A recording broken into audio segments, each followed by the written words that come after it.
Saudi আরবের আদালতে মামলা হয় মা বাপকে নিজের কাছে রাখার জন্য, আর আমাদের দেশের আদালতে আমাদের দেশের বিভিন্ন জায়গায় বিচার হয় মা বাপকে ঘরে না রাখার জন্য। এ বলে আমি একা খাওয়াবো, আমার এত টাকা, বড়টা বলে আমি কেন খাওয়াবো, ছোটটা বলে আমি কেন খাওয়াবো। আরে জালেম, তুমি যদি বুঝতা তোমার মা বাবা তোমার জন্য দুনিয়ার জান্নাত, ঠিক কিনা? নিজের কাছ থেকে আলাদা করবে না, ঠিক কিনা?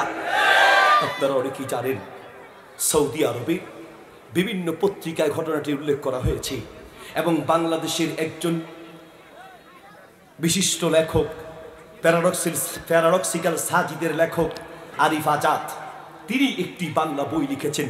পারলে এই বইটা পড়বেন, মা মা মা ও বাবা। সেই বইয়ের মধ্যে উল্লেখ আছে এবং সৌদি আরবের বিভিন্ন পত্রিকায় ঘটনাটা উল্লেখ আছে।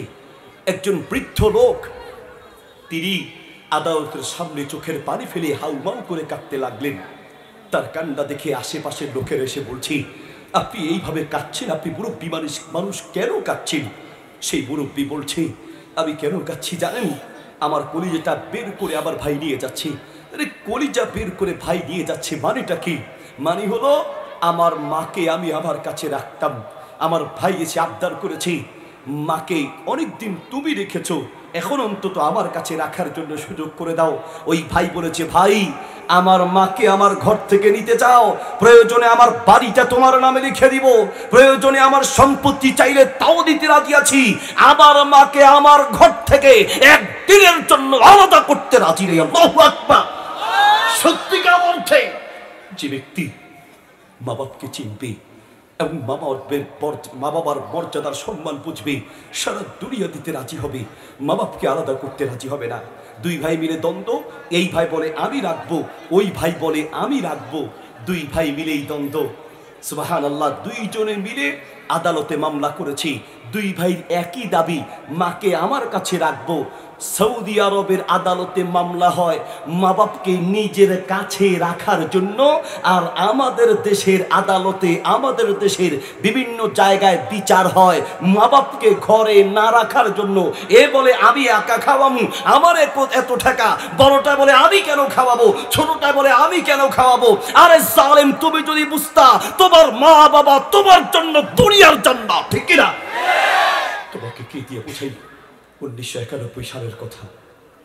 আমার বাবা আমার পাশে আছেন, তার মুখের কথা। আমার দাদা বাড়ি চট্টগ্রাম। তো 1991 সালে দেশে বন্যা হয়েছে।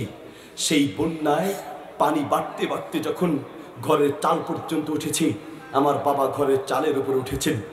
এরপরে যখন পানি বাড়তে বাড়তে বুক পর্যন্ত এসেছে, একজন মা তার কলিজার টুকরা সন্তানটাকে আকাশের দিকে ধরে আল্লাহর কাছে দোয়া করছেন, রব আমাকে নিয়ে যাও, আমার কোনো টেনশন নেই, আমি চলে যাই, আমার হায়াতটুকু আমার কলিজার টুকরা সন্তানটাকে দাও, আমি চলে যাই, আমার টেনশন নাই, আমার কলিজার টুকরাকে বাঁচিয়ে রাখো। আল্লাহু আকবার।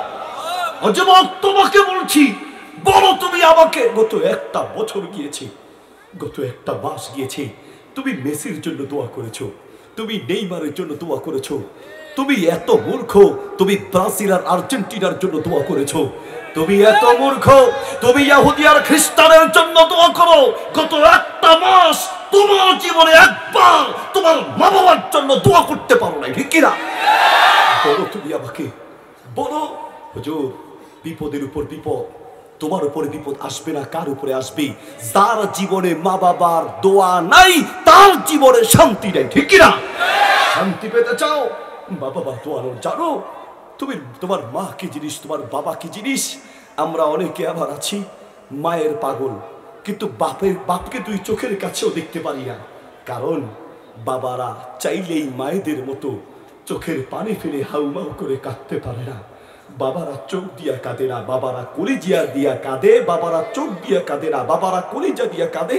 আমি একজন বাবা, তো আমি বুঝি একজন বাপ তার নিজের জীবনের চেয়ে সন্তানকে বেশি ভালোবাসে, ঠিক কিনা? তোমাকে কি দিয়ে বুঝাই? যুবক, একটা বার কলিজার ভিতরে ঢুকাও, যতদিন দুনিয়ায় বেঁচে থাকবা প্রত্যেক দিন অন্তত একবার করে হলেও মা বাবার জন্য দোয়া পড়বা, রাজি আছি ইনশাল্লাহ?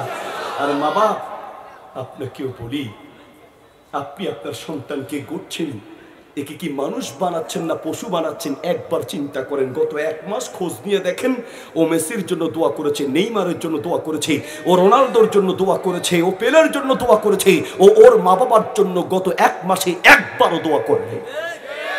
তুমি জানো তোমার বাপ কি জিনিস? আমি নিজ কানে শুনেছি এক বাপের ইতিহাস। ক্যান্সার হয়েছে, বন্ধুকে ফোন দিয়েছে, দোস্ত হসপিটালে আসো। 5 লক্ষ টাকার একটা চেক বন্ধুর হাতে দিয়ে বলছে, দোস্ত তুমি তো জানো আবার ক্যান্সার, আমি হয়তো মাটির তলে ঢুকে যাব, বেশি দিন বাঁচবো না, কিন্তু তুমি তো আবার জানো আমার একটা কলিজার টুকরা মেয়ে আছে। একজন বাপ নিজের কলিজার চেয়ে নিজের মেয়েটাকে বেশি ভালোবাসে। তুমি তো জানো আমার সব বিক্রি করা শেষ, আমার যদি দুনিয়ার সব শেষ হয়ে যায় আমার কলিজার টুকরা মেয়েটার কি হবে? 5 লাখ টাকা রাখবা? তুমি কসম করে বলো, আমি যদি মাটির তলেও ঢুকে যাই, আমি যদি মরেও যাই, দুনিয়ার সব বিক্রি করা হলেও আমার এই 5 লাখ টাকা থেকে 1 টাকা আমার পিছনে নয়, আমার কলিজার টুকরা মেয়ের জন্য রেখে দিবা। আল্লাহু আকবার।